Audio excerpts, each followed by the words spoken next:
भाऊ हे ठिकाण कोणतं आणि याचं महत्त्व जरा सांगा. तसं हे सर्व तीर्थक्षेत्रात टाकेर आहे. याची कहाणी ही त्रेतायुगापासून चालू झालेली आहे. ज्यावेळेस प्रभू श्री रामचंद्रांचे पदस्पर्श पडले त्यापासून इथं तीर्थक्षेत्र टाकेर निर्माण झाले. याच्या मागची कहाणी अशी आहे की त्रेतायुगात ज्यावेळेस प्रभू श्री रामचंद्रांना 14 वर्ष वनवासासाठी पाठवलं होतं त्यावेळेस ते पंचवटीमध्ये येऊन राहत होते.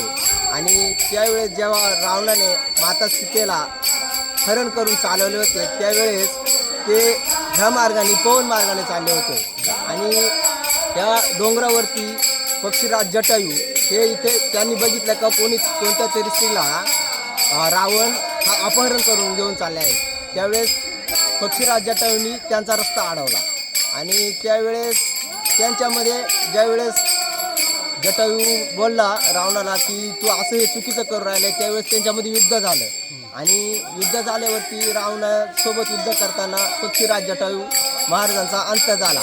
आणि त्यावेळेस जेव्हा प्रभू श्रीरामचंद्र सीते मातेचा शोध घेत इकडे आले त्यावेळेस त्यांना इथे पक्षीराज जटायू महाराज हे जखमी अवस्थेत पडलेले दिसले.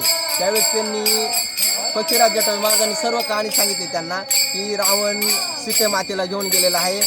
त्यावेळेस प्रभू श्रीरामचंद्रांनी सर्व तीर्थांना आवाहन केलं आणि इथं सगळ्या तीर्थांना आवाहन करून त्यांना जे पाणी देण्यासाठी जे तीर्थक्षेत्र निर्माण झालं त्याला हे तीर्थक्षेत्र टाकेद असं नाव पडलं. इथं सर्व तीर्थक्षेत्र इथं जो धनुष्यबाण मारून पाणी काढलं ते इथं ते क्षेत्र इथे पाठीमागेच आहे. ते धनुष्यबाण जो मारला ते इथंच आहे. हो ना, ठीक आहे. आणि नाशिक जिल्ह्यात येतं का?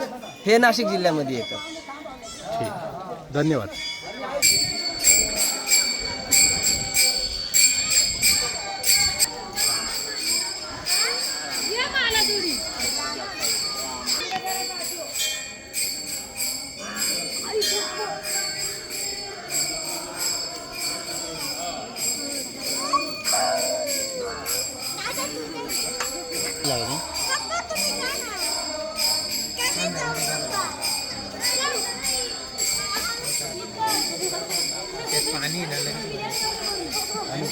पाणी त्याच्यात